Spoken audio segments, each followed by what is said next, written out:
हम जानते हैं हमारे देश में नफरती भाषणों के जो मामले हैं वो लगातार बढ़ते जा रहे हैं और कोई कार्रवाई ना होने के चलते एक सामाजिक सौहार्द जो होता है वो कहीं ना कहीं खराब हो रहा है, प्रभावित हो रहा है। और इस वक्त खबर आ रही है कि उत्तराखंड से पुलिस ने वहां पर रुड़की धर्म संसद जो थी उस पर रोक लगा दी है।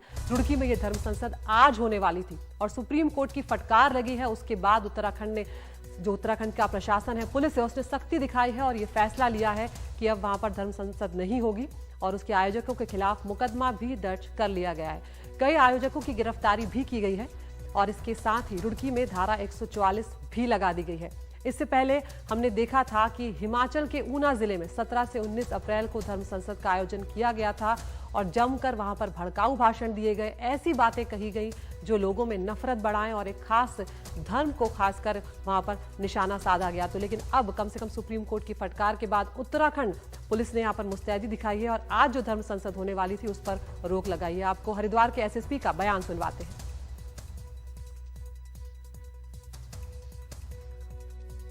5 किलोमीटर का एरिया है गांव और उसके आसपास के गांव का जो 5 किलोमीटर का एरिया उसमें से 44 लगा दी गई है, जिसमें किसी भी प्रकार के जमाव की, किसी भी प्रकार के असेंबली की अनुमति नहीं है और न किसी को इस प्रकार की अनुमति दी गई है।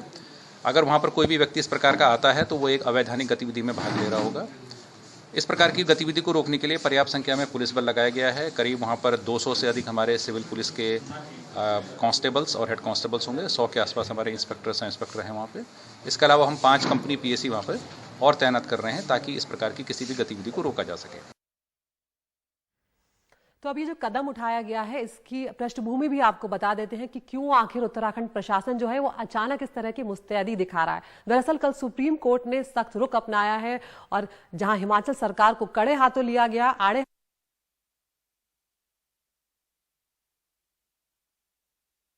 सुप्रीम कोर्ट ने साफ तौर पर कहा कि अगर बुधवार को रुड़की में धर्म संसद में हेट स्पीच हुई तो मुख्य सचिव उसके जिम्मेदार होंगे। हम मुख्य सचिव को अदालत में तलब करेंगे और हेट स्पीच रोकना सरकार का कोई एहसान नहीं होने जा रहा है। वो सुप्रीम कोर्ट की गाइडलाइन को मानने के लिए बाध्य हैं। मुख्य सचिव हलफनामा दाखिल कर बताएं कि क्या कदम उठाए गए हैं। तो यहां पर ये उत्तराखंड सरकार को साफ तौर पर कल कहा गया था, जिसके बाद इस तरह के कदम उठाए गए। तो यहां पर यह भी समझना जरूरी है कि सुप्रीम कोर्ट ने यह साफ तौर पर कहा है कि कोई सरकार एहसान नहीं कर रही है अगर इस तरह के कदम उठा रही है या इस तरह की सख्ती बरत रही है और गाइडलाइंस का जो सुप्रीम कोर्ट की है उनका पालन करना ही होगा।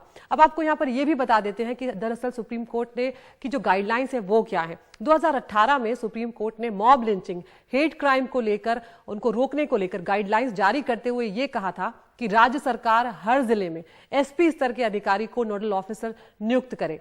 डीएसपी स्तर का जो अफसर होगा वो मॉब हिंसा और लिंचिंग को रोकने में सहयोग करेगा। एक स्पेशल टास्क फोर्स होगी जो हेट क्राइम या हेट स्पीच देने वालों को लेकर खुफिया सूचना इकट्ठा करेगी। राज्य सरकार ऐसे इलाकों की पहचान करे जहां ऐसी घटनाएं हुई हों और 5 साल के आंकड़े इकट्ठा किए जाएं।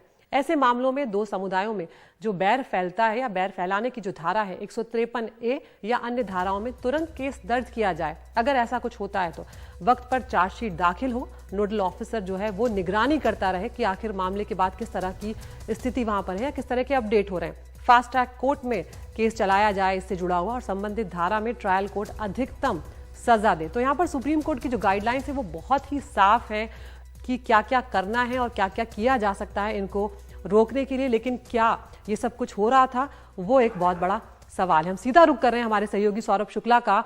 सौरभ, बहुत बड़ी बात यहाँ पर है, बहुत बड़ी बात यहाँ पर सौरभ हम देख रहे हैं कि किस तरह से हिमाचल प्रदेश में आपने खुद ने रिपोर्ट किया था कुछ दिनों पहले जब हेट स्पीच होने वाली थी 17 से 19 अप्रैल को, तब भी सरकारों ने, प्रशासन ने कोई कदम नहीं उठाया और वहां पर खुलकर नफरती भाषण दिए गए। अब जब सुप्रीम कोर्ट ने फटकार लगाई है, सख्ती बढ़ती है और मुख्य सचिव को तलब तक करने की बात की गई है, तब जाके उत्तराखंड प्रशासन जो है वो जागा है। बिल्कुल, देखिए, सबसे पहले अदिति बता देते हैं कि उत्तराखंड में इस वक्त क्या हो रहा है। जिस इलाके में ये धर्म संसद होनी थी उसके 5 किलोमीटर के दायरे में धारा 144 लगा दी गई है। जो मुख्य आयोजक था इस धर्म संसद का, दिनेशानंद नाम है, उसकी गिरफ्तारी कर ली गई है और लगभग 30 से ज्यादा लोगों के खिलाफ मुकदमे किए गए हैं। बाकी जो आयोजक हैं और जो ऐसे लोग थे जो ये धर्म संसद आयोजन कर रहे थे, उनकी भी तलाश की जा रही है। जो डीएम और एसएसपी हैं वहां पर उन्होंने पीएसी भी बुला लिए, लगभग 500 से ज्यादा पुलिसकर्मी तैनात हैं। और जैसा कि आप बता रही हैं, सब कुछ हुआ सुप्रीम कोर्ट के फैसले के बाद। देखिए अदिति, इसकी शुरुआत भी उत्तराखंड से हुई, इसकी शुरुआत भी इसी हरिद्वार से हुई। पिछले साल दिसंबर में 18, 19, 20 को ये धर्म संसद ऑर्गेनाइज की गई। उसमें यति नरसिंहानंद मुख्य आयोजन करता था। सबको पता था, प्रशासन वहां मौजूद था, वहां नफरती भाषण दिए गए, लेकिन कोई संज्ञान नहीं लिया गया।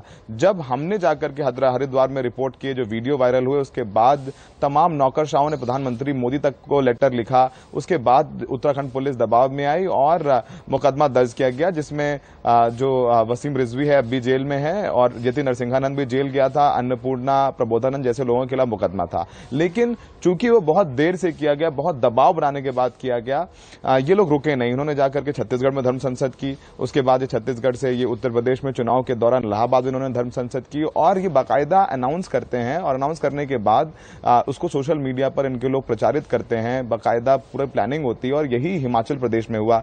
मामला कोर्ट में पहुंच गया था दीदी। हिमाचल प्रदेश सरकार से सुप्रीम कोर्ट ने पूछा था कि हम नोटिस जारी कर रहे हैं, आप बताइए कि आप क्या करेंगे। देखिए, जब ऊना में धर्म संसद हुई, हमने एसपी और वहां के डीएम से पूछा। उन्होंने बोला कि प्राइवेट प्लेस में फंक्शन हो रहा है और उन्होंने बस एक नोटिस दे दिया कि अगर यहां पर धर्म संसद में हेट स्पीच दी जाती है तो कानून की कार्रवाई की जाएगी। और पुलिस का कोई व्यक्ति वहां मौजूद नहीं था। अदिति, जमकर नफरती भाषण दिए गए। यही वजह, जब कपिल सिब्बल ने कल इसको सुप्रीम कोर्ट में मेंशन किया तो सुप्रीम कोर्ट सख्त हुआ और बोला कि अगर उत्तराखंड में भी ऐसा हुआ तो जवाबदेही तय होगी।